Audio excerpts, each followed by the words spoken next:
Segundo domingo después de Epifanía. Lectura de la epístola del apóstol San Pablo a los romanos. Hermanos, tenemos dones diferentes según la gracia que nos ha sido dada, por lo cual el que ha recibido el don de profecía, úselo según la regla de la fe. El que ha sido llamado al ministerio, dedíquese a su ministerio. Y el que ha recibido el don de enseñar, aplíquese a enseñar. Y de exhortar, exhorte. El que reparte limosna, déla con sencillez. El que preside, sea con solicitud. El que hace obras de misericordia, hágalas con alegría.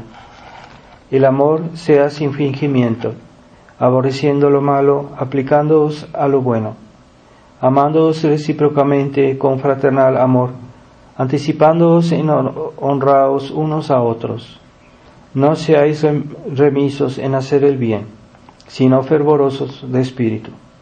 Servid al Señor, gozaos con la esperanza, con la tribulación sed sufridos, y la oración perseverantes, socorriendo las necesidades de los fieles, ejercitando la hospitalidad. Bendecid a los que os persiguen, bendecidlos y no los maldigáis. Alegraos con los que se alegran, llorad con los que lloran. Estad siempre unidos en unos mismos sentimientos, no alardeando de cosas altas, sino acomodándoos a lo que es más humilde. Lectura del Santo Evangelio según San Juan. En aquel tiempo se celebraron unas bodas en Caná de Galilea, y estaba la madre de Jesús allí. Fue también convidado Jesús con sus discípulos a las bodas. Y llegando a faltar vino, la madre de Jesús le dice: ¿No tienen vino? Le respondió Jesús: Mujer, ¿qué nos va a ti y a mí? Aún no ha llegado mi hora. Dijo su madre a los que le servían: Haced cuanto él os dijere. Y había allí 6 cántaros de piedra, destinados a las purificaciones judaicas, cabiendo en cada una 2 o 3 metretas. Y Jesús les dijo: Llenad de agua los cántaros. Y los llenaron hasta el borde. Y Jesús les dijo: Sacad ahora y llevad al maestresala. Y así lo hicieron.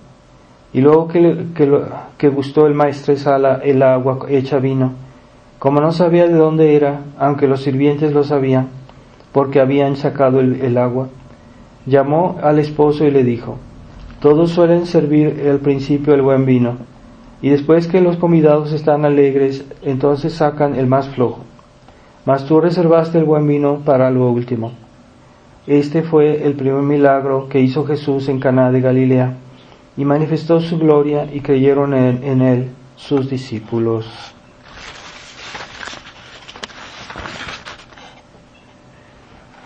En el nombre del Padre, del Hijo y del Espíritu Santo. Amén. Ave María Purísima, sin pecado concebida. Estimados hermanos, en estos días hemos tenido fiestas muy importantes, desde el día de la Epifanía, que es, y también ayer tuvimos la fiesta del bautismo de nuestro Señor Jesucristo, y hoy es el segundo domingo después de Epifanía, pero se nos recuerda el milagro de Caná. Pero en la liturgia de la Epifanía se dice que en esta fiesta, en este tiempo de Epifanía, se festejan 3 cosas, ¿verdad? O sea, al mismo tiempo pues la venida de los Reyes Magos, pero también el bautismo de nuestro Señor, y al mismo tiempo también el milagro de Caná. Todos estos hechos están reunidos alrededor de la fiesta de la Epifanía, y de hecho pues es el bautismo de nuestro Señor, es la octava de la fiesta de la Epifanía. En otros tiempos Monseñor Lefebvre nos decía que se festeja, que así como hay la octava de de Pascua, también hay y hay hoy la octava de Navidad, que en otros tiempos también se hacía la octava de la Epifanía, porque era considerada una fiesta muy importante, que hoy como que en cierta manera ya no se ha olvidado la importancia de esta fiesta, y que la palabra Epifanía quiere decir manifestación, es decir, que Dios se hace conocer, Dios se hace ver, Dios se hace recibir, y es un gran hecho, ¿verdad? Estamos acostumbrados a reflexionar mucho sobre los grandes misterios de la redención y de la encarnación, que son, por ejemplo, la redención, pues es sobre todo el momento que nuestro Señor murió por nosotros, y que está ligado a la fiesta de Pascua, y entonces todo eso se prepara desde el miércoles de ceniza.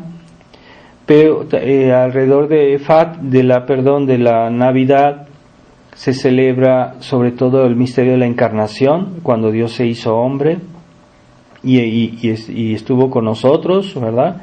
Es el misterio de la encarnación, Dios se hace hombre. Pero también hay algo que deberíamos también tomar muy en cuenta, y es esta fiesta de la Epifanía, que nos muestra el misterio de la manifestación de Dios o de la revelación, ¿verdad? El misterio de la revelación, que Dios se revela. Estamos acostumbrados, cuando se nos habla de la revelación, de hacer referencia a todas esas verdades, todas esas enseñanzas que Dios nos hizo en la tradición, que sea en la Escritura, sea en la tradición de la Iglesia, que es la enseñanza de Dios, que ha sido transmitida a través de los siglos. Esas enseñanzas son todas las verdades que conforman nuestro catecismo, nuestra fe, el credo, todas las verdades de la fe, ¿verdad? Pero la revelación de Dios, la manifestación de Dios, es ante todo el conocimiento de Dios mismo.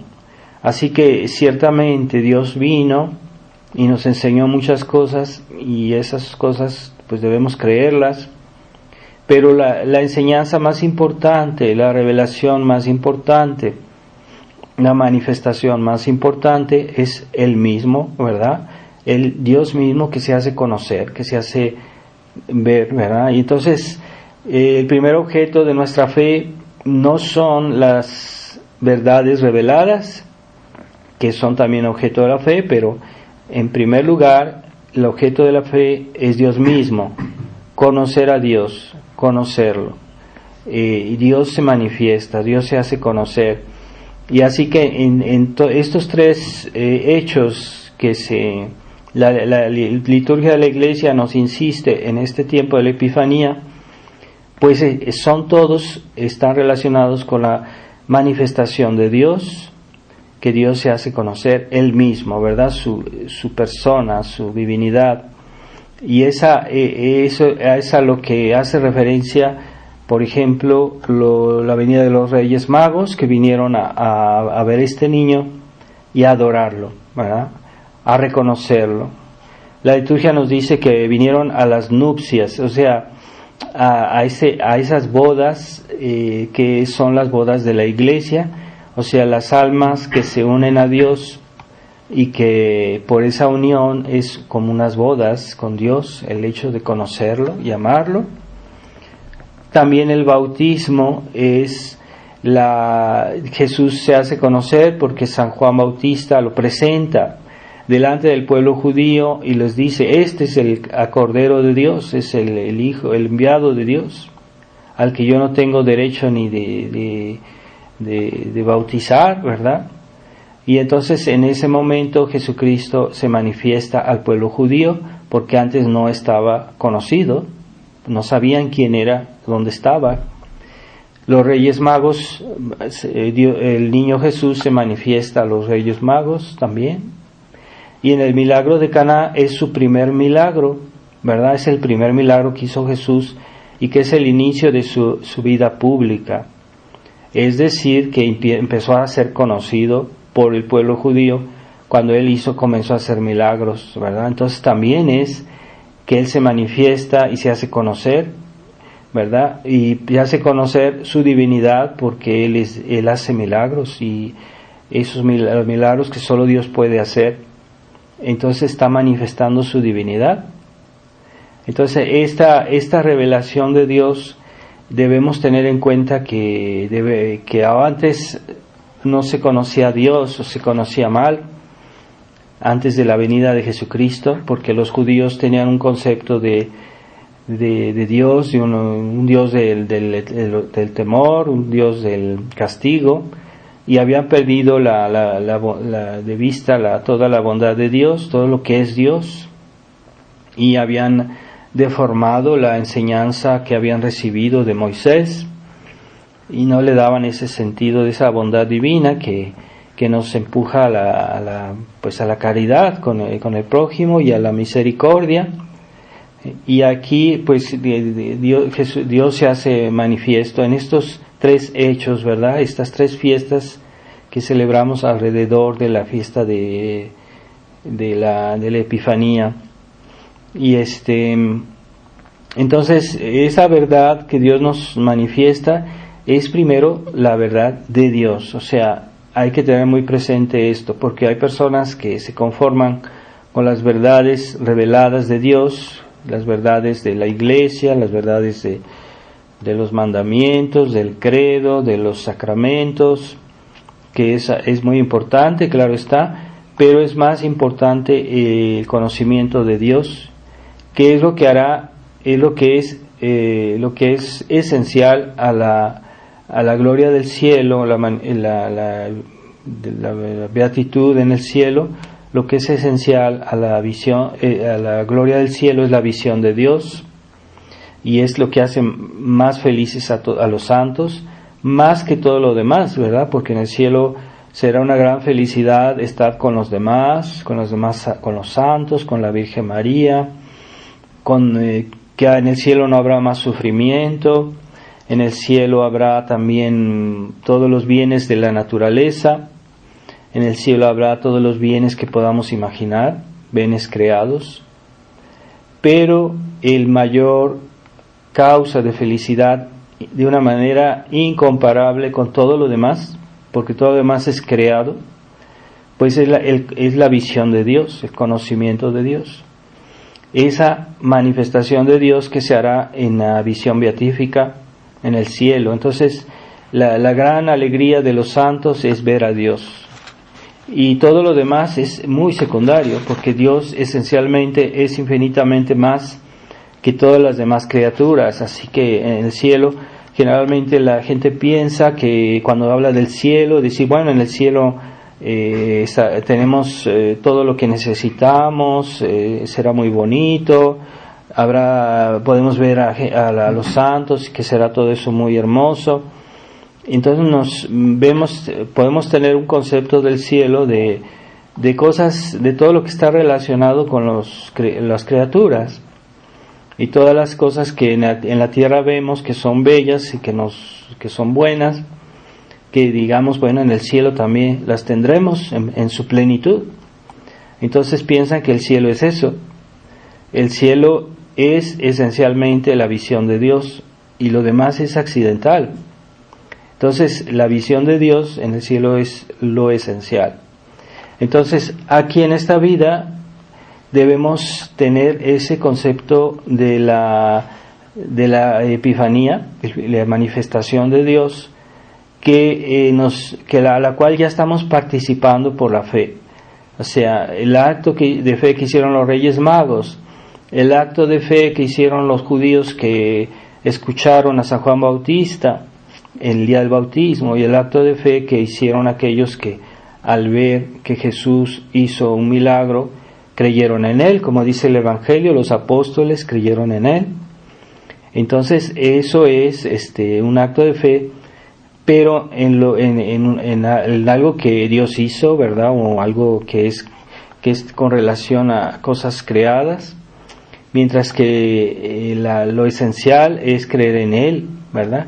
Y saber que él está ahí, y aceptarlo, y conocerlo, y verlo, ¿verdad? Esa es la gracia que tuvieron estas personas que que vieron a nuestro Señor cuando Él estaba aquí en la tierra.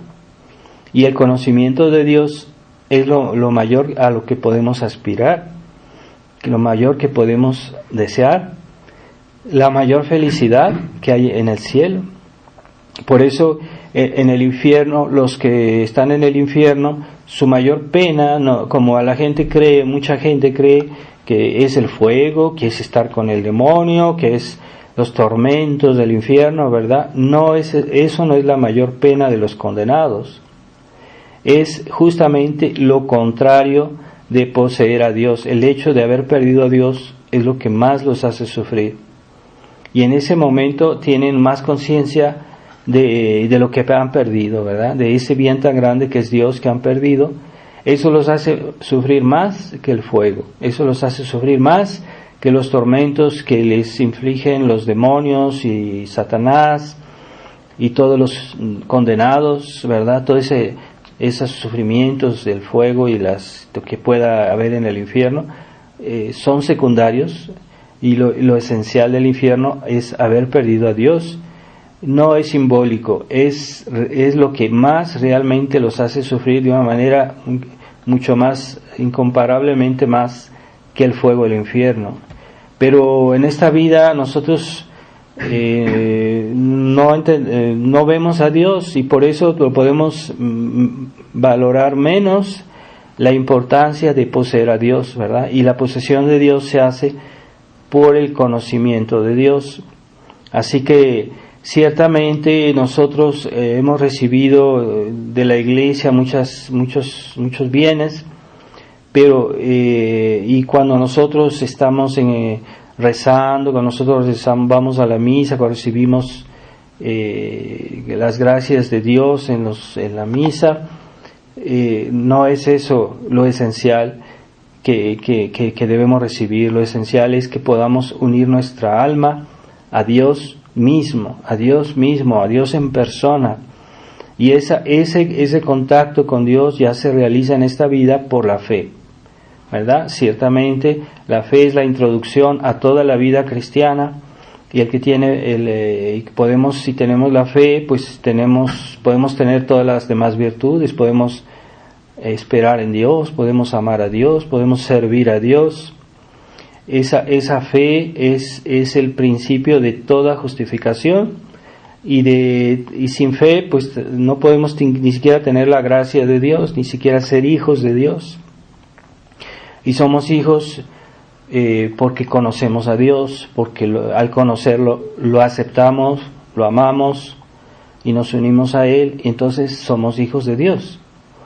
Entonces hay que ver que este misterio de la Epifanía es muy importante, y Monseñor Lefebvre en el seminario nos hablaba de eso, y nos decía que la Epifanía era una fiesta muy importante, que no es tan valorada, o que ha sido un poco olvidada en el catolicismo.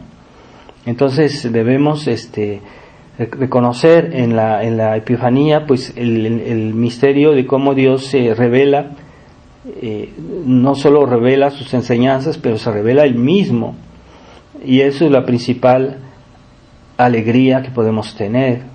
La principal bien que podemos tener pues es el bien infinito, porque por ser infinito, por ser Dios, pues no se puede comparar a todos los bienes que podamos imaginar en este mundo, en el cielo.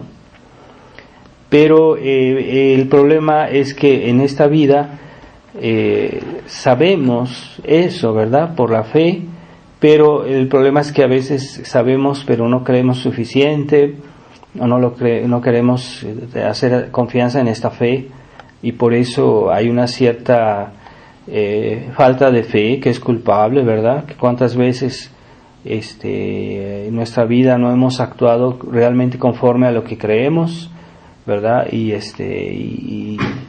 no valoramos los bienes de Dios, las gracias de Dios, y por lo mismo no creemos suficientemente que Dios es infinitamente bueno, es infinitamente grande, y a veces por hacer un pecadote, estamos posponiendo a Dios mismo, y eso lo sabemos, que Dios es Dios, ¿verdad? Entonces hemos en nuestra vida tal vez hecho algún pecado y pues es prueba de que nuestra fe es débil, que no creemos suficientemente. Entonces esta fe que en la cual practicaron, ¿verdad? Estas personas que asistieron a estos hechos de los reyes, como los reyes magos, el bautismo de nuestro Señor, las personas que estaban ahí o las personas que estaban en el milagro de Caná, pues esa fe es la que Dios nos pide, pero es una fe que no debe ser de estilo protestante, ¿verdad? Que nada más basta decir, es que yo creo, ¿verdad? La fe cristiana debe ser una fe viva. O sea, ¿cómo puede ser viva? Pues la fe siempre debe estar unida a la caridad. Una fe que de una persona, hay personas que creen, que creen en Dios, que son católicos, que creen, pero viven en pecado mortal. Entonces esa se llama una fe muerta. Es una fe que es como que no está, que no produce frutos, ¿verdad? Porque no está unida a Dios. Realmente está enemistado de Dios esa persona y aunque crea en Él, aunque sea católico, su fe está muerta, su alma está muerta y si muere así no puede ir al cielo. Y sus obras pues también están muertas, ¿verdad? Porque hay católicos que viven en pecado mortal y que hacen algunas buenas acciones. Yo no digo que todo lo que hacen está mal, pero por ejemplo, que van a misa o que hacen alguna oración, está bien, por lo menos hacen eso, ya es algo, pero esas acciones son acciones muertas que no pueden merecer el cielo. Pueden merecer otras gracias de Dios, ¿verdad? Para que se conviertan, y que después de convertirse, entonces tal vez pueden merecer el cielo. Pero en ese momento en que hacen obras muertas, eso no vale para el cielo, no tiene recompensa en el cielo. Entonces nuestra fe debe ser viva, no debe ser una fe muerta. La fe debe ser operosa. ¿Qué quiere decir una fe operosa? Es una fe que tiene obras, que actúa, ¿verdad? Porque es justamente lo que Lutero decía, que no eran necesarias las obras, que simplemente creer en Dios y era suficiente para salvarse, pero no, es que Jesucristo también nos pide obras, como se las pidió a los apóstoles, como Él nos lo enseñó toda su vida, en todas las parábolas que nos dijo, siempre se ve que hay obras, ¿verdad? Y también Lutero negaba que la fe fuera viva, es decir, que para él la justificación era solo una cosa puramente exterior, pero que el hombre en sí mismo permanecía siempre un pecador y que aunque creyera en Dios, en su interior él permanecía un pecador, ¿verdad? Entonces no había justificación, no había la referencia a la gracia de Dios que nos hace hijos de Dios, que nos libera del pecado y que nos santifica. O sea, esa unión con Dios es íntima, no es puramente exterior. Entonces eso es lo que Lutero negaba también, ¿verdad? De ahí se ve cuán grave es el protestantismo. También la fe católica, la verdadera fe, no es liberal, y eso en nuestra época es muy importante que lo comprendamos, ¿verdad?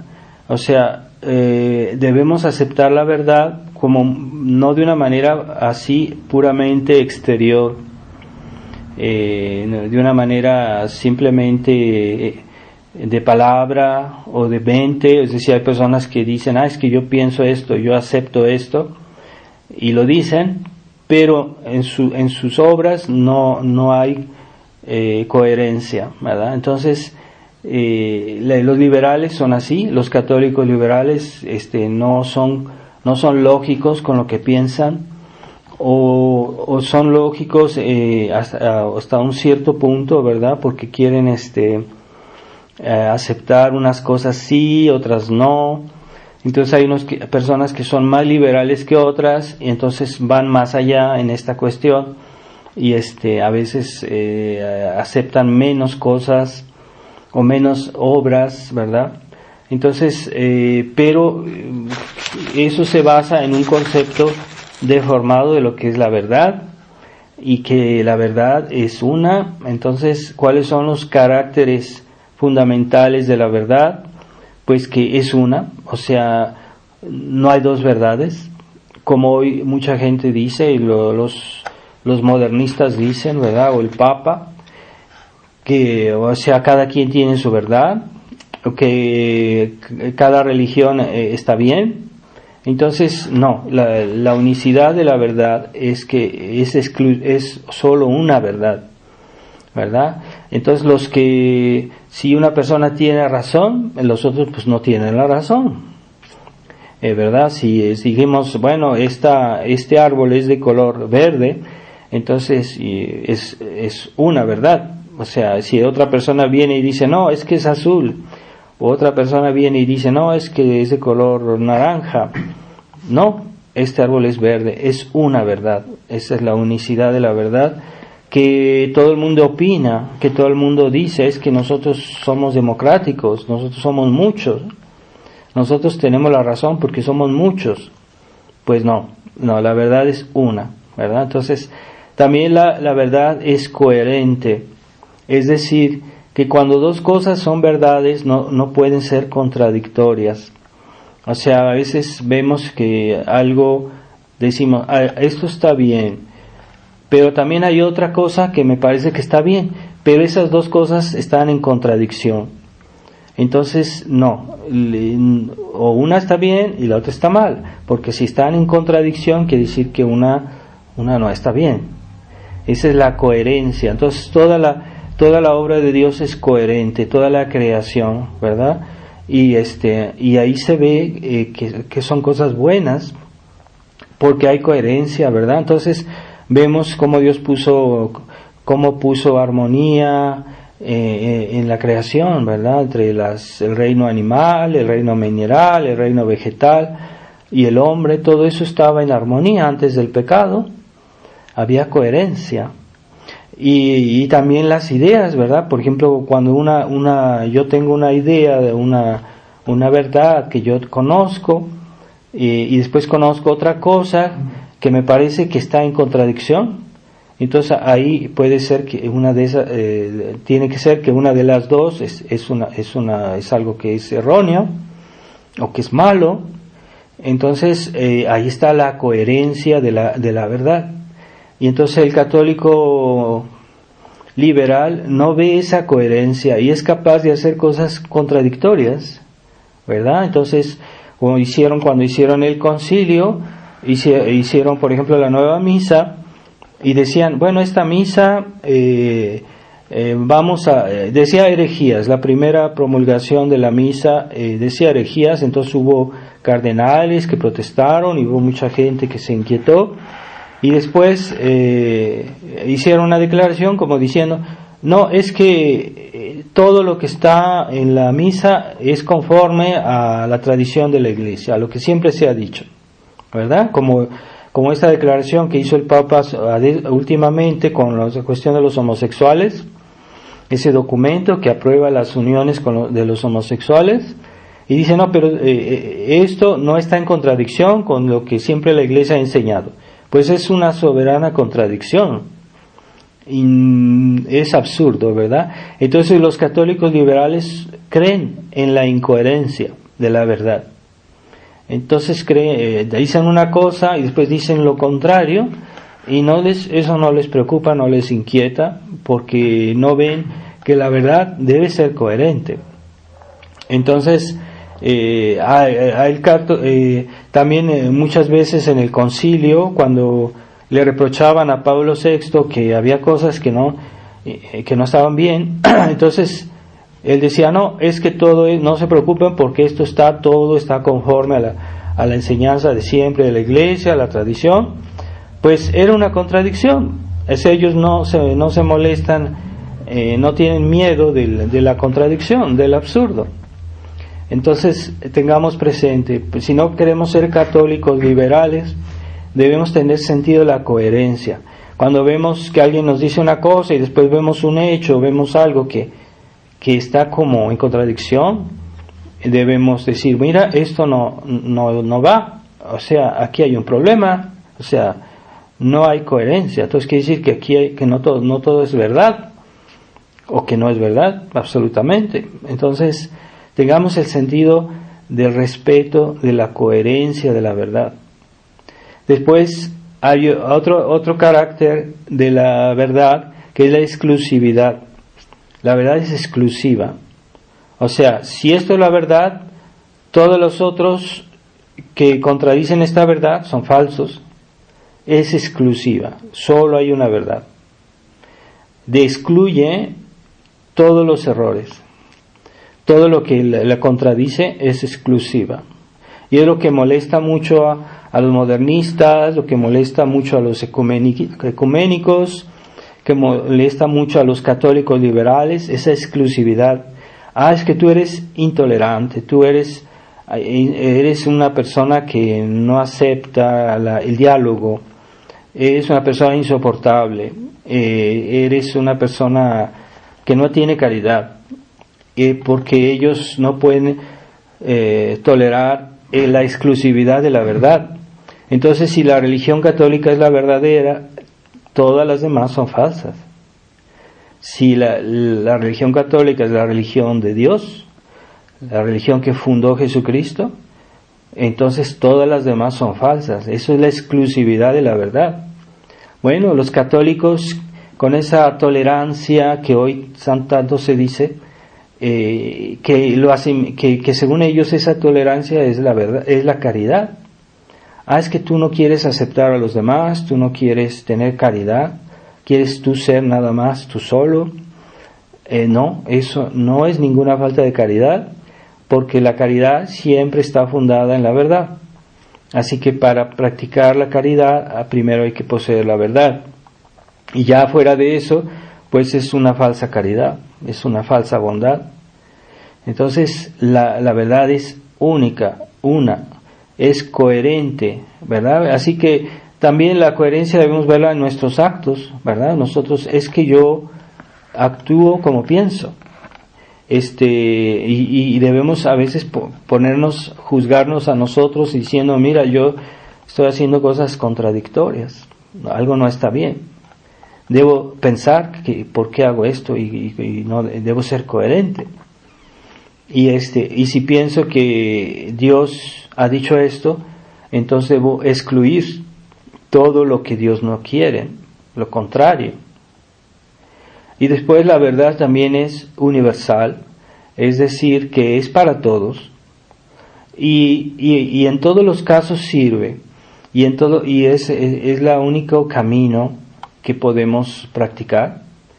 Entonces no es solo algunos que dicen, no, es que estas verdades también para los católicos porque ellos creen eso y eso, pero no para los demás porque los otros son de otras religiones. No, la verdad es para todos deben aceptarla, todos deben seguirla, y los que no la siguen, tal vez por ignorancia, tal vez por que nadie se las explicó, pues deberían ir por ese camino, porque la Iglesia, la verdad de Dios es universal. Entonces debemos tener un concepto correcto de la verdad, porque Dios es la verdad principal, es la verdad por excelencia, Dios mismo, ¿verdad? El que hemos conocido este día de la Epifanía, pero todas las otras verdades deben estar en armonía con Dios. Así que, por ejemplo, todo lo que Jesucristo enseñó, todo lo que Jesucristo hizo, todo está en conformidad con su divinidad, con lo que Él es.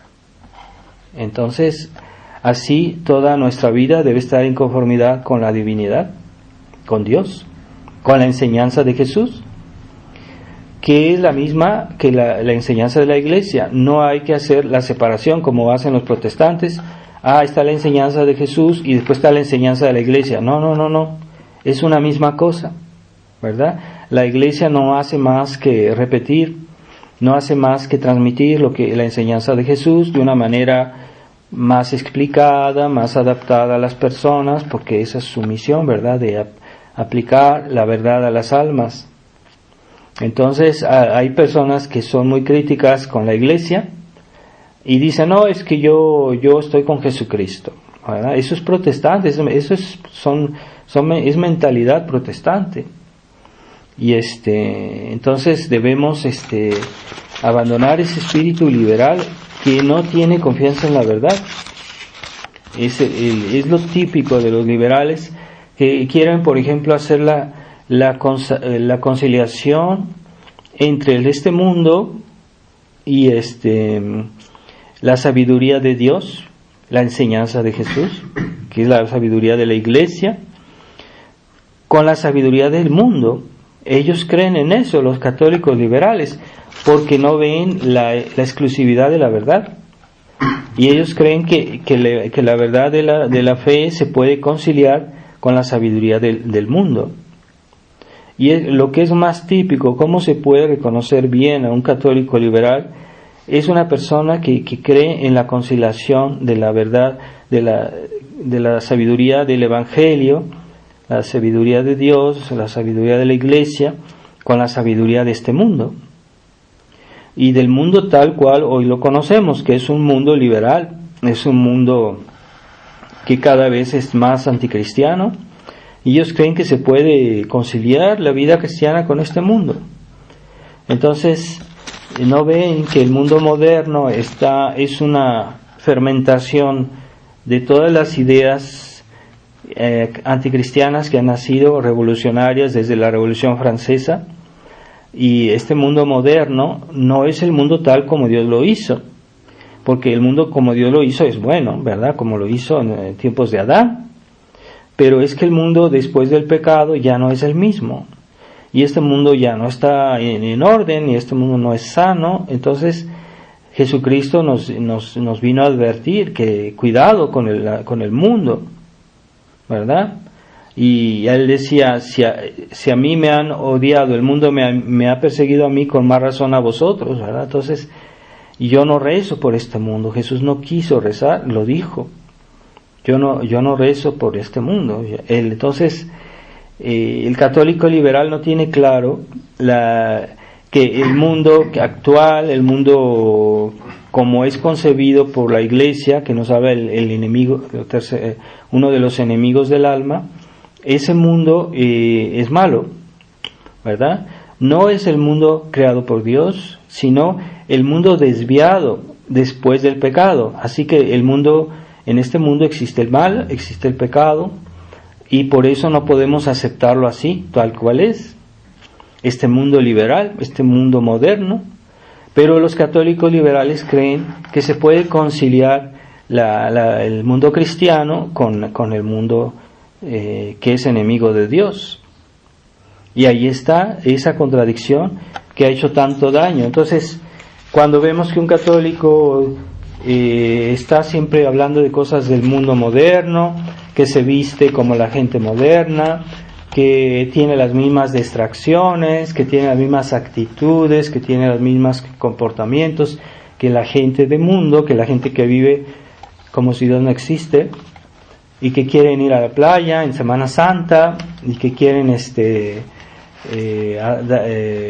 tener las distracciones que no son conformes a la caridad cristiana, que no son conformes a la enseñanza de la Iglesia o de la moral cristiana, pues ahí se ve que son católicos liberales. Esos son los que han hecho más daño a la Iglesia, porque son los que han corrompido todo. Y que católicos liberales no son solo algunos, no están solo entre los fieles, sino también en el clero.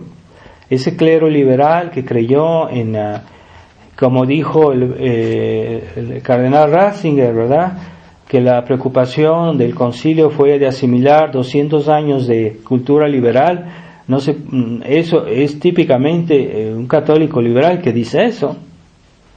Entonces el Concilio Vaticano II vino a aprobar el espíritu liberal dentro de la Iglesia, ¿verdad? Y que Se perdió la noción de la unicidad, la coherencia, exclusividad y universalidad de la verdad de la Iglesia. Y ya, o sea, todos tienen razón, y todos son buenos, y todos están bien, y confunden la caridad y faltar a la caridad cuando uno es exigente en las cuestiones de la verdad. Hay que ser exigentes, ¿verdad? Es que tú eres intolerante. No, es que no hay que ser intolerante cuando se trata de la verdad, porque la verdad es el fundamento de todo, de toda la acción, de todas las acciones humanas, es el fundamento, la verdad. Y en la vida cristiana, pues la verdad de Dios, la verdad de la fe, el conocimiento de Dios, excluye por sí mismo, excluye todo lo que es contrario, lo excluye, no solo no está de acuerdo, no, lo excluye. O sea que cuando Jesús venga al fin del mundo, Él va a excluir todo lo que no esté conforme a Él. ¿Sí? ¿Eso es falta de caridad? No, porque Dios es la bondad misma. Entonces, los católicos liberales tienen un concepto de la verdad muy, o sea que no creen plenamente en la verdad, creen en no sé qué, pero no es plenamente en la verdad, en la unicidad, en la exclusividad de la verdad. Entonces, el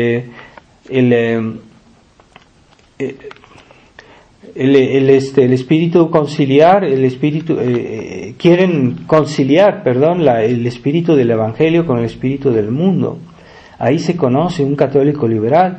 A veces es en detalles, ¿verdad? Pero todos podemos estar contagiados un poco de este espíritu porque nacimos en esta época, y puede ser que en algunos actos, algunas acciones que hagamos, tengamos un poquito estemos contaminados de un poco de espíritu mundano, puede pasar, pero debemos tratar de curarnos, ¿verdad? Hay personas que están enfermas, pero se dan cuenta que están enfermas y tratan de curarse. Y hay personas que están enfermas, pero dicen, no, es que yo soy sano, yo no necesito nada, yo estoy bien así. Bueno, hay dos tipos de enfermos, ¿verdad? Entonces, los católicos liberales no quieren curarse y no reconocen que están enfermos. Entonces hay católicos que no son liberales, pero bueno, tienen algo de liberales, ¿verdad? Cierto, pues tenemos algo todos, pero si queremos curarnos, si somos conscientes de nuestra enfermedad, entonces no somos realmente católicos liberales, somos católicos que estamos un poco enfermos, pero no, el liberalismo es cuando realmente una persona es obstinada en eso que piensa, ¿verdad? En ese liberalismo. Entonces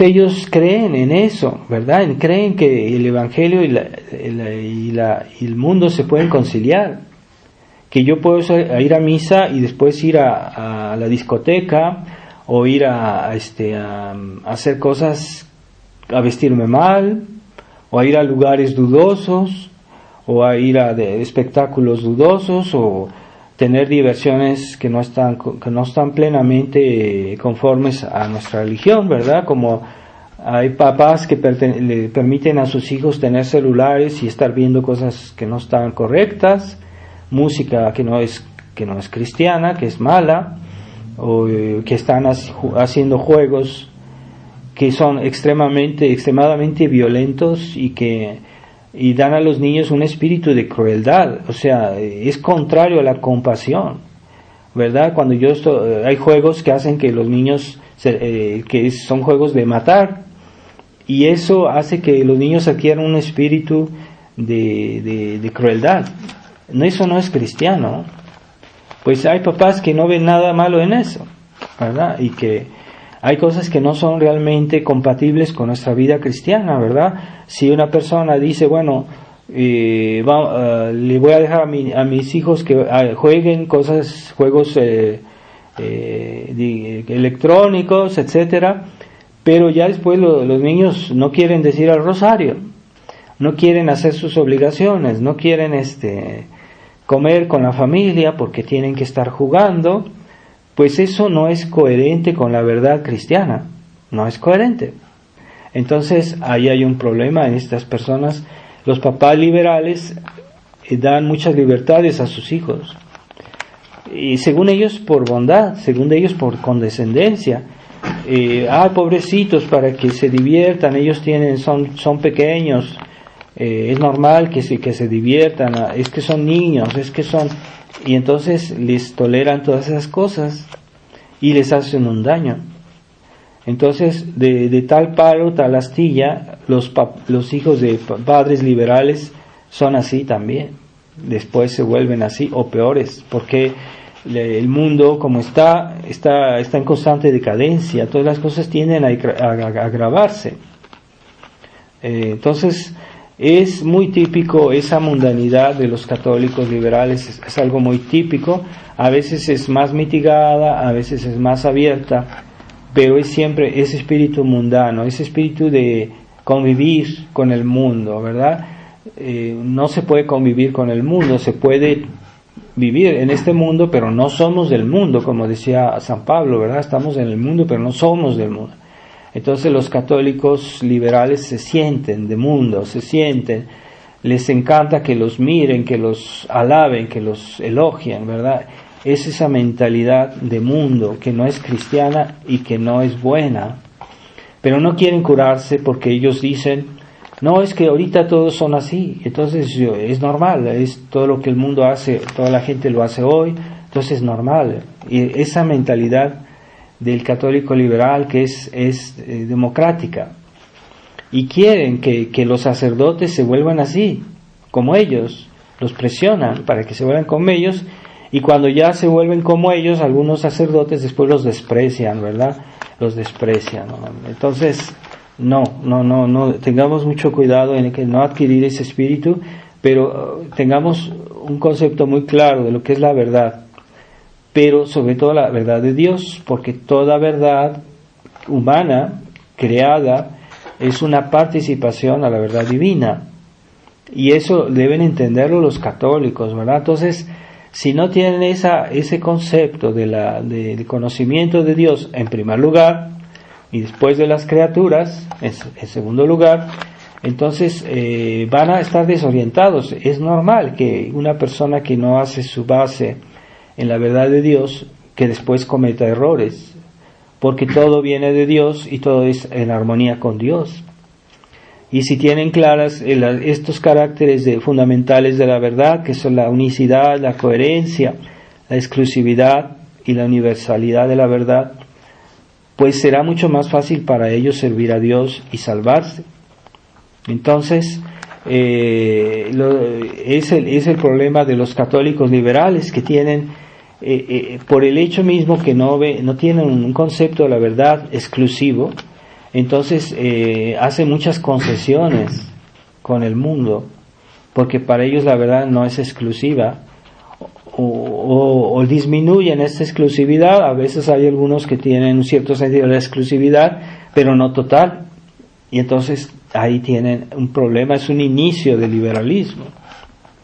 Entonces, el liberal desprecia las virtudes, ciertas virtudes que le impiden ser mundano, que le impiden estar bien con el mundo. Entonces, los liberales desprecian esas virtudes, por ejemplo, y a veces ni saben qué son, porque tanto las desprecian que las han ignorado toda su vida, porque no les interesa conocer estas virtudes.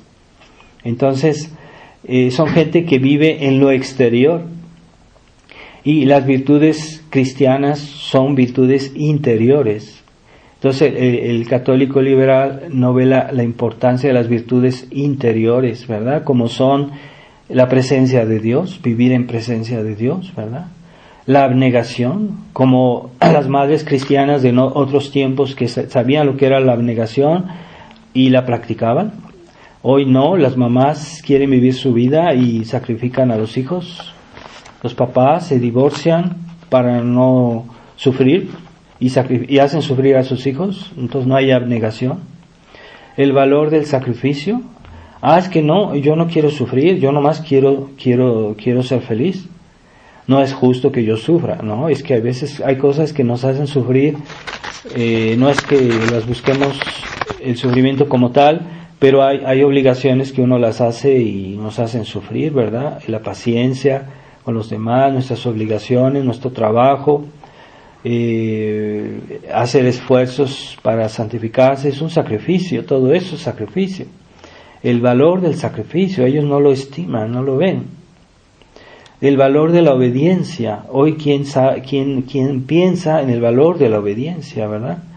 Hay que obedecer, y a Dios, claro está, eso hasta los protestantes lo reconocen, pero hay la obediencia cristiana, hay que obedecer a los superiores que Dios nos ha puesto, ¿verdad? Entonces, el liberal quiere liberarse de la tutela de la autoridad, y eso pasa a tres niveles, ¿verdad? Por ejemplo, en la familia, los hijos quieren liberarse de la autoridad paterna, la están cuestionando, la esquivan, esa autoridad que es también de Dios.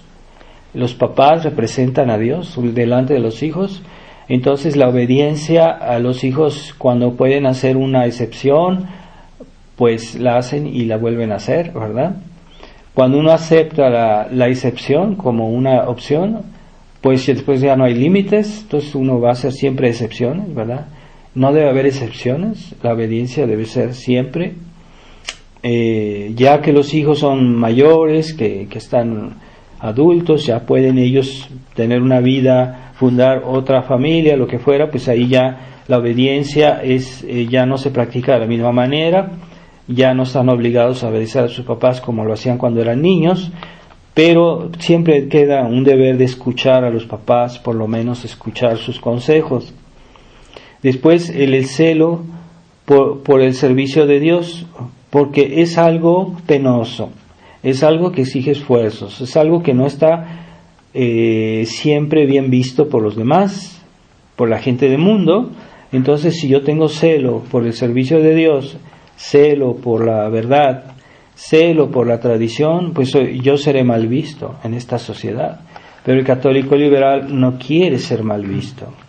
Y es imposible, hasta Jesucristo fue mal visto, al punto que este mundo enemigo de Dios crucificó a nuestro Señor. Fue el mundo que crucificó a nuestro Señor. Bueno, entonces, ¿estamos con el mundo o con la plebe que gritó crucifíquenlo, o estamos con Jesucristo, que estaba solo con su madre, San Juan y las santas mujeres? ¿Con quién estamos? Hay que escoger. Después, el sentido de la expiación. El liberal ya no ve el sentido de la expiación. Es que yo ofendí a Dios, yo me fui a confesar, ya estoy bien. No, la expiación, hay que expiar ese pecado. No es suficiente que hayas perdido perdón, ¿verdad? Como hay personas, yo he visto casos de personas que hicieron algo que no está bien, o que me ofendieron, por ejemplo, y dicen, sí, lo reconozco, sí, me equivoqué, pero no quieren pedir disculpas. Y es importante pedir disculpas, no es suficiente decir, es suficiente, sí, me equivoqué, reconozco. No, hay que expiar esa falta, y a veces hay que pedir disculpas. O sea, yo ofendí a una persona, y hay personas que son muy valientes para ofender a los demás, para ser bravucones, pero para pedir disculpas, casi, aunque los maten, son incapaces. Es un orgullo tremendo que no quieren humillarse a pedir disculpas. Aunque les haga lo que los obliguen, los quieran hacer, nunca van a pedir disculpas, porque es un orgullo tremendo que tienen. Y esas disculpas que pedimos, esa expiación, se la debemos primero a Dios. Entonces, no basta, sí, bueno, es que yo ya pedí perdón, o sea, yo ya pienso de otra manera, ya estoy bien. No es suficiente, debes expiar tu pecado, ¿verdad? La penitencia, ¿qué es? Es para expiar nuestros pecados, ¿verdad? Hacer una oración, hacer limosna, hacer actos que expíen esos pecados. No es así de fácil. Es que yo hice pecados toda mi vida, después me convertí, muy fácil, me confesé y ya estoy en orden. No, la confesión nos perdona la pena eterna, pero no nos perdona la pena temporal. y esa pena temporal hay que expiarla en esta vida. Entonces, en esta vida siempre hay cruces, hay dificultades, pues hay que sobrellevarlas con paciencia y ofrecerlas a Dios, y es una manera de expiar, ¿verdad? Si hemos robado, debemos expiar. Hay personas que han robado y ya creen que se les olvida que robaron y no quieren regresar el dinero que robaron. Si no regresan eso que robaron, sobre todo si es una cantidad importante, aunque se confiesen, la confesión no les vale.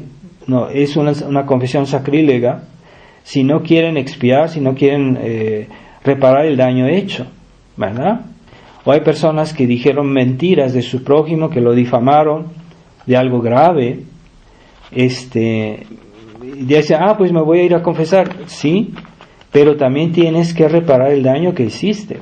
O sea, si tú le dijiste a fulanito que otra persona hizo un pecado muy grave, debes ir a esa persona que le dijiste y decirle, mira, en realidad yo no dije la verdad. No, y eso son capaces de ir al infierno antes de reconocer delante de los demás que se equivocaron.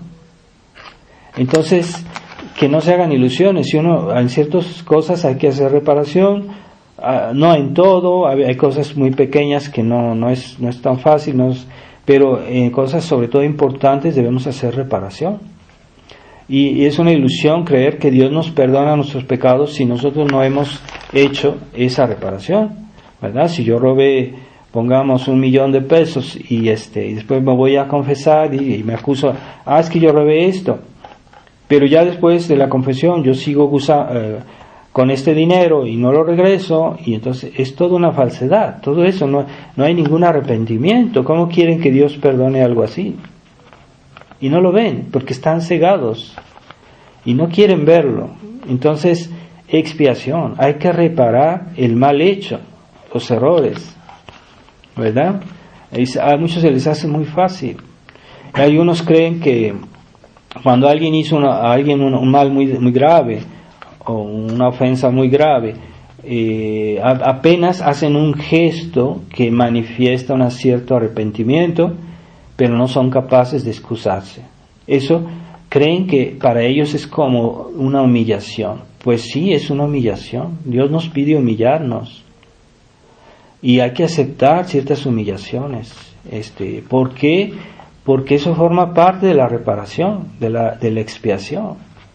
Pero esas virtudes ya los católicos del mundo, los católicos de hoy, ya no las ven. Y es una ceguedad.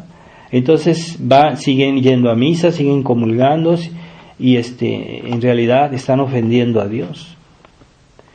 Se están creando un castigo más grande en la otra vida. Y hay personas que hicieron una sola confesión mal hecha y después toda su vida tuvieron una vida cristiana aparentemente correcta. Hay casos de ejemplos de personas que vinieron del otro mundo y decir, bueno, yo me condené porque hice una confesión mal hecha y todo el resto de mi vida no me quise acusar de ese pecado. Y aunque todo lo demás lo hice bien, eso no hace que tú estás perdonado, no te perdona. Tienes que poner orden en todas tus confesiones, tienes que reparar esa mentira que dijiste a un sacerdote o lo que fuera, o ese pecado que no dijiste. Y ya todas las demás confesiones son inválidas, son sacrílegas, y todas las comuniones que se hacen después son todas sacrílegas, son pecados de más. Entonces ahí está el desastre de esa mentalidad liberal, que yo pienso que es uno de los peores flagelos de la Iglesia en nuestra época. Y San Pío X decía, los peores enemigos de la Iglesia no son sus enemigos exteriores, porque la Iglesia ya sabe dónde están, quiénes son, qué es lo que hacen. No, son los enemigos interiores, los católicos liberales que se disimulan, que dicen, es que yo soy católico, es que yo soy incluso tradicionalista, pero mis actos desdicen lo que yo pienso. No creen en la exclusividad de la verdad, quieren hacer tomar y dejar en la verdad. Es típico del católico liberal, tomar y dejar de la verdad. Y en eso estamos viendo, ¿verdad? Entonces, por ejemplo, últimamente el Papa Francisco hizo esta declaración que sobre la fiducia supplicans, que es es la normalización de la sodomía, es la normalización, porque él cree que se puede ser buen católico y hacer ese tipo de pecados. Entonces hicieron un documento que en el cual se permite bendecir estas uniones, pero estas uniones nosotros podemos tener caridad con estas personas que están desviadas, podemos rezar por ellos, podemos darles un buen consejo, podemos darles el buen ejemplo.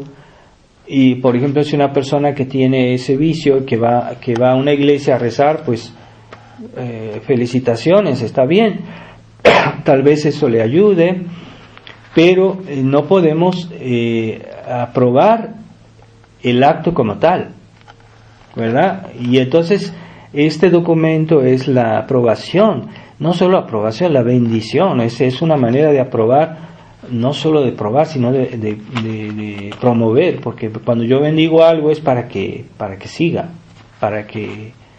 entonces es una abominación estas bendiciones de esas uniones que son intrínsecamente malas, porque son un pecado de sodomía, ¿verdad? Es un pecado horrible, y fue el que hizo que Sodoma y Gomorra fueran destruidas. ¿Cómo es que ahora quieren aprobar eso? ¿Verdad? Entonces le parece que la persona, que el Papa hizo ese documento, pero que después el Papa aprobó, fue una persona, es un cardenal, un hombre que fue hecho cardenal, que es un hombre que es una persona que está completamente desviada, y que el Papa, hay una fotografía en la cual se ve que el Papa lo recibe con los brazos abiertos, cuando ese hombre está por todo ese tipo de cosas. Y para colmo lo ha nombrado en el dicasterio para la doctrina de la fe. Entonces ese hombre que cree en los pecados contra el sexto mandamiento, resulta que ahora es el que dirige el dicasterio para la doctrina de la fe. Es otro hereje argentino que está en Roma, y es Víctor Manuel Fernández, un cardenal. Pues ese hombre escribió un poco antes, no sé si en 1990, en los 90, escribió un libro en el que él aprueba todo el pecado, que hace una apología del pecado de la impureza, de los pecados contra el sexto mandamiento. Ese libro es un libro escandaloso. También Monseñor Viganó ha hecho recientemente una declaración muy interesante sobre ese libro. Bueno, después de haber escrito ese libro, lo erigen en cardenal, y después en el dicasterio de la doctrina de la fe. Ese hombre es un hombre pésimo, y el Papa lo recibe como si fuera un héroe. Y yo veo una fotografía donde lo abraza, lo recibe con los brazos abiertos. Lo que vemos de este Papa, yo pienso que no es todo lo que hay en él. Hay mucho más, hay muchas cosas que ignoramos de él, pero este hombre es un hombre pésimo. Entonces debemos recordarnos lo que dijo la Virgen en la Salet. Él dijo que los sacerdotes se habían vuelto cloacas de impureza, ¿verdad? La Virgen habla de ciertos sacerdotes, no de todos, pero es verdad que todos los hombres tienden a la felicidad. Dios hizo los hombres para ser felices, Dios nos hizo para ser felices. El problema está en que algunos buscan la felicidad en algo que está mal, en el pecado. Entonces, o hay otros que buscan la felicidad en Dios. en las verdades cristianas. Entonces, el concilio, ¿qué hizo el concilio? Quitó a las almas sacerdotales la verdadera espiritualidad tradicional, y esas almas sacerdotales se han vaciado de espiritualidad. Yo no digo que pueda haber ahorita sacerdotes en la iglesia moderna que sean sacerdotes que tal vez están bien intencionados, están engañados, están desorientados, pero buscan algo, quieren servir a Dios. Tal vez hay algunos que a pesar de todo son ignorantes de lo que está pasando. Entonces ellos buscan de todos modos siguen buscando su felicidad en servir a Dios, aunque lo hacen mal, pero son ignorantes. Pero aquellos que han caído, se han hecho conscientes de que este concilio está mal, entonces han perdido la causa de esa satisfacción de servir a Dios, de hacer su voluntad, de vivir cristianamente como buenos sacerdotes. Entonces, como el hombre está hecho para la felicidad, todos los hombres sin excepción, entonces cuando no tienen esa satisfacción de servir a Dios, sobre todo los sacerdotes, los hombres de iglesia o los mismos cristianos, si no tienen esa satisfacción de servir a Dios como debe ser, entonces van a buscar una satisfacción en otra cosa. Y el hombre siempre busca la alegría, siempre busca la satisfacción de la felicidad. Todos buscamos la felicidad, pero hay unos que la buscan mal. Entonces, si les quitan la posibilidad de servir a Dios como debe ser, ¿qué va a pasar con esos sacerdotes? Pues van a buscar los placeres ilícitos. Y por eso hoy en el clero modernista hay muchos sacerdotes que hacen cosas que no están bien. Como este cardenal, Víctor Manuel Fernández se llama. Y entonces es la advertencia que la Virgen dijo en la Salet. Dijo, los sacerdotes se han vuelto cloacas de impureza. Es lo que estamos viendo. ¿Qué será este hombre que está tan bien visto por el Papa? ¿No será tal vez el sucesor, el próximo Papa, este hombre pésimo? Y la Virgen en la Salet también dijo, hay que ver el secreto de la Salet, que hoy es mal visto en la Fraternidad San Pío X, que ya dicen que es como una superstición ese secreto. Pues la Salet, la Virgen de la Salet, que Monseñor Lefebvre aprobaba y que citaba en sus sermones, la Virgen de la Salet dijo en su secreto que el anticristo nacería de un obispo. O sea, a este punto uno puede decirse, bueno, este cardenal no podría ser el padre del anticristo. Pues bien posible, es bien posible, porque ese hombre bebe la impureza como el agua y la vomita. Y es lo que él enseña en su libro, en un libro que él sacó, que él se llama La Pasión Mística, y que además de una manera sacrílega mezcla la vida mística con el sexo. O sea, una cosa espantosa. Y hace la apología de la fornicación en todo su libro, y le da un sentido pervertido a toda la espiritualidad cristiana, asimilándola a la fornicación. Entonces, el Monseñor Vigano cita a San Ignacio de Loyola, que dice, aquellos que hacen la mezcla entre la sexualidad y la mística, y las veleidades místicas, es signo infalible de la acción diabólica. Es lo que decía San Ignacio de Loyola, y Monseñor Vigano lo cita. Entonces, esa mezcla de la sexualidad con la vida mística es signo infalible de que esa persona está bajo la acción diabólica, que es como un poseso. Entonces también escribió otro libro en el mismo sentido, que se llama Sáname con tu boca. O sea, uno puede imaginar todo lo que está detrás de eso. Es un hombre, una cosa escandalosa, tremenda, y el Papa Francisco no cesa de provocar no sería de extrañar que el Papa Francisco está obedeciendo consignas de la masonería, porque con estas decisiones que ha tomado él puede provocar un cisma dentro de la Iglesia, y eso sería ganancia para la masonería, porque ellos quieren dividir a la Iglesia, crear el caos, Entonces, cuando Monseñor Lefebvre se alejó de la Iglesia oficial, no lo hizo como un cisma, lo hizo como un reproche, como una amonestación a los papas conciliares, y nunca él se declaró cismático, él nunca dijo es que yo soy sedevacantista, no. O sea, lo que quieren los enemigos es atomizar la Iglesia, quieren fraccionarla, quieren dividirla. Entonces, si no obedecemos al Papa, debemos de permanecer digamos, no hacernos cismáticos. Entonces, estas parecen ser provocaciones que el Papa hace para que, probablemente inspiradas por la masonería, para dividir a la Iglesia, para crear un cisma, para atomizar a la Iglesia, y todo eso parece una provocación. Entonces vemos cómo el Papa hace barbaridades.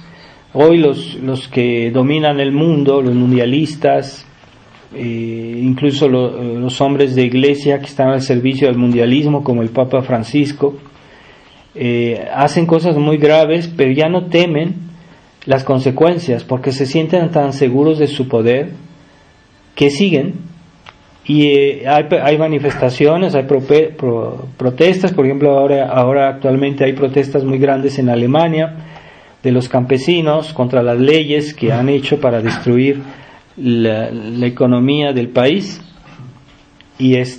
Pero ellos protestan, pero eso no tiene ningún efecto, porque los mundialistas están en posesión de todos los puestos, en posesión de los puestos esenciales, que ya no tienen miedo que haya protestas, ¿verdad? Y siguen su camino, o sea, como si nada pasa, porque no tienen miedo de que alguien proteste o que alguien se manifieste. Y así están las cosas. Entonces, hay que ir más allá, porque no se puede estar. Entonces, con todas las decisiones que han tomado los mundialistas para reducir la población, están haciendo muchísimo daño. Y ya hay gente que no está de acuerdo, pero ya no es suficiente no estar de acuerdo, ya no es suficiente hacer manifestaciones, porque no tienen ningún efecto. Ellos se burlan de esa gente porque se sienten muy seguros en su silla, en la silla de su poder, ¿verdad? Se sienten muy seguros. Entonces tenemos que regresar a Dios, tenemos que aceptar la unicidad de la verdad, digamos, que a rechazar todo ese espíritu liberal que hay en el clero, que hay en los fieles, que hay incluso en personas de la tradición, ese espíritu liberal que ha tomado el mando en la Fraternidad San Pío X, que digan que no, pero son liberales porque no quieren hacer todo lo que deben hacer, y eso es liberalismo. Quieren estar bien con Roma, y ya vieron que no se pudo. Monseñor Felé tantas veces que insistió diciendo sugiriendo que iban a convertir a Roma, y no han hecho nada, no ha pasado nada. Y ahora una de las últimas novedades es que Monseñor Under, este obispo modernista que está viviendo en una casa de la fraternidad hoy, que sigue siendo modernista, que nunca se ha retractado de sus errores del Vaticano II, consagró una iglesia en un priorato muy importante en Suiza, la consagró, que dice que la consagró. Entonces es otro escándalo. Entonces es liberalismo tradicional, o sea, quieren conciliar la tradición con esta Roma, que es con este concilio, y como si no pasó nada. Y este hombre nunca se ha retractado de sus errores y ya hace acciones mayores en la fraternidad, consagra los santos óleos que usan los sacerdotes y consagra una iglesia. Esto fue en mediados de noviembre, y todo normal, lo ven como normal, cuando Monseñor Lefebvre dijo que todos los sacramentos de la nueva iglesia son dudosos, lo dijo en las consagraciones episcopales, pero Monseñor Felé, Padre Smithberger, hacen caso omiso de esas declaraciones de Monseñor Lefebvre. Lo que va a pasar es que van a aceptar obispos conciliares para que hagan las consagraciones de los nuevos sacerdotes, de los nuevos, y la fraternidad va a quedarse sin obispos. ¿Qué es lo que más teme Roma? Una vez que la fraternidad no tenga obispos, y va a estar en manos de ellos y la van a masacrar, la van a perseguir, como han hecho con otras congregaciones que las han tratado pésimamente. Entonces, mientras la fraternidad tenga obispos propios y pueda consagrarlos, tendrá libertad. Pero Monseñor Felé está entregando la fraternidad con manos atadas a Roma. Y era hora que ya dieran marcha atrás y que reconocieran su error, por lo menos implícitamente, y que pusieran orden en todo esto. Ya los obispos que quedan están haciéndose grandes y no van a vivir para siempre. Entonces vamos a pedirle a la Virgen María en este día que ella estuvo presente en este milagros de la Epifanía, que nos lleve a Jesús. Ella dijo a las personas en Caná: hagan todo lo que Él les diga. O sea, ¿por qué la Virgen les dice a ellos hagan todo lo que Él les diga? Porque Jesucristo era Dios, era la verdad, y todas nuestras acciones como cristianos, como hijos de Dios, deben estar fundadas en la verdad primera, la verdad divina, de la cual viene toda verdad creada. Así que en Dios tenemos la posesión plena de la verdad exclusiva. Ave María Purísima.